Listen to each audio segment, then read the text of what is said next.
أعوذ بالله من الشيطان الرجيم. بسم الله الرحمن الرحيم.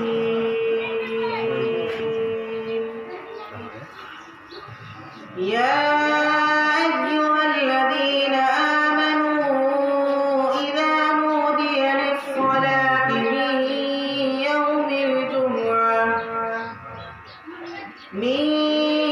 الجمعة فاسعوا إلى ذكر الله وذروا البيع